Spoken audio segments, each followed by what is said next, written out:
Salut à toutes et à tous, c'est Felkin. Yes, vous me l'aviez demandé, mais je m'y refusais. Des mails, des messages Instagram, Facebook, Snapchat. Mais non, toujours pas, je ne cédais pas. Puis un beau jour de novembre, j'ai finalement accepté, j'ai fini une musique pour vous.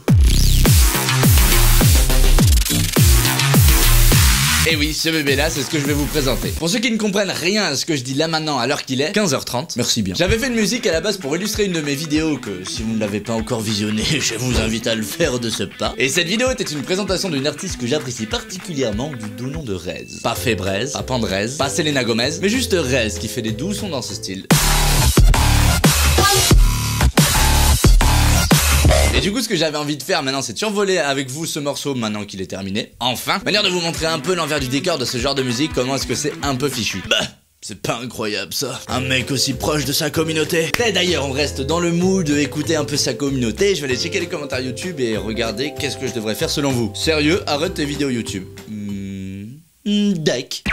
Yes, I. Du coup, retrouvons-nous devant le projet de cette musique qui s'appelle à présent Séquence. Ou Sequences en anglais, c'est plus stylé. Pourquoi ce titre? Comme d'habitude, grand mystère. J'ai trouvé ce mot cool, mystérieux, ça collait bien au son, et puis en plus c'était une sorte de petit rapport avec le fait qu'il y a plein de petites séquences musicales dans le morceau. Vous allez voir. La première pochette pour illustrer le son, c'est moi qui l'avais faite à coup de Photoshop, digne des plus grands. Et si vous êtes futé d'ailleurs, vous pourrez remarquer que hop, l'image prise à la base pour faire le fond, là, le truc un peu en mode entrepôt, et ben il y a un petit filigrane dessus. Vous savez ces trucs qui sont pris en mode no copyright sur internet? Et bien moi j'ai pas fait gaffe que c'était une image comme ça, alors du coup bah il y a ce vieux truc dessus, je suis dégoûté. Voilà. Du coup j'étais un grand garçon et j'ai fait refaire cette pochette par quelqu'un dont c'est le métier. Ce qui était un peu plus intelligent à faire, je pense. Je vous partagerai la nouvelle cover la semaine prochaine. Le morceau commence par une intro bien lourde et épique comme j'aime bien les faire dans la plupart de mes sons. Je kiffe avoir ce sentiment de morceau qui démarre, genre c'est la guerre. T'es avec ton régiment de guerriers, face à toi il y a 10 000 Perses qui t'attendent et vous allez vous foutre méchamment sur la gueule et il y a besoin d'un gros air bien badass pour vous motiver. Et pour ce faire, gros bruit d'impact,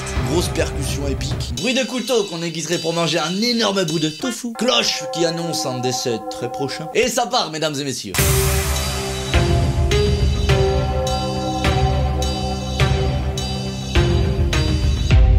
Déjà vous sentez qu'on commence à pas rigoler. Ensuite j'irai utiliser les mêmes instruments que j'avais utilisés dans ma première présentation, soit cette petite guitare,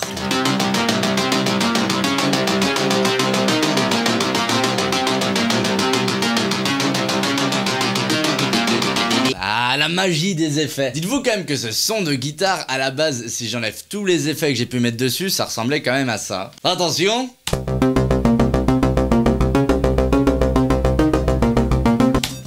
C'est pas tout à fait la même chose, hein. Vous étonnez pas du coup que grâce à un logiciel de musique comme ça, on peut faire chanter n'importe qui chante comme une merde super bien. Des petites percussions pour accompagner notre guitare pour créer un peu de tension.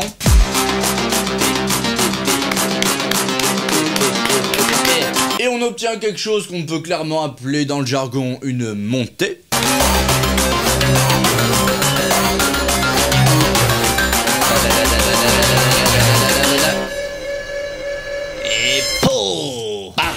Et hop là, on arrive sur le moment que vous attendez tous, le refrain. Le moment vénère, la déferlante sonique, le jubilé sonore, le grain acoustique, ta gueule, ok.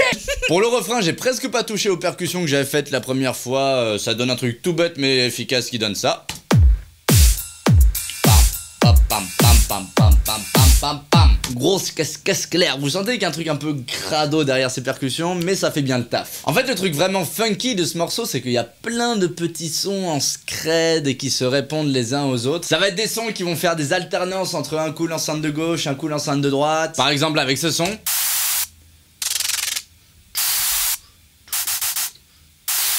Là, vous entendez bien que ça passe d'une oreille à l'autre en mode séance ASMR, bonjour. Abonne-toi pour plus de contenu reposant. Et également des sons bien vénères qui se répondent les uns aux autres.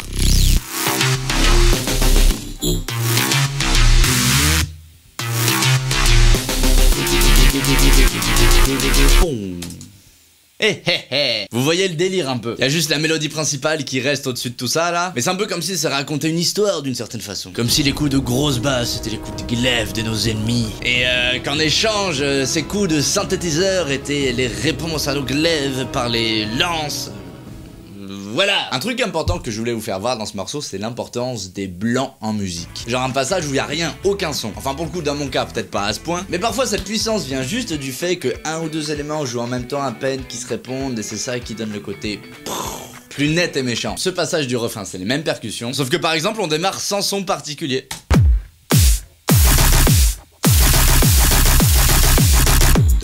Vous voyez qu'il n'y a pas grand chose qui se passe à ce moment-là, mais ça n'empêche pas pour autant de donner un côté badass au passage. Le morceau sera disponible le 4 janvier. C'est tard, et je le sais. Je fais bien Macron ou pas? Non. Non. Non. En fait, dites-vous que toutes les plateformes de streaming de type Spotify, Deezer &Co, à cette période de l'année, elles sont surchargées de playlists de Noël. Les top streams, ça rime absolument plus rien parce qu'on va se retrouver en top 1 avec Mariah Carey. Oh la One for Christmas et toutes ces conneries. Du coup, ça fausse un peu les stats et vaut mieux attendre que toute cette période soit passée pour pouvoir poster de nouvelles musiques. Ce qui n'empêche pas que le morceau, lorsque vous regardez la vidéo, est déjà disponible en pré-playlistage. Ça fait que ce morceau s'ajoutera automatiquement dans votre playlist Spotify dès qu'il sortira réellement. Et ça, c'est magnifique. Et vous savez ce qui est encore plus magnifique? C'est que le morceau sera en téléchargement gratuit. C'est mon petit cadeau de Noël à moi. Je vous souhaite en attendant de bonnes fêtes musicalement vôtres.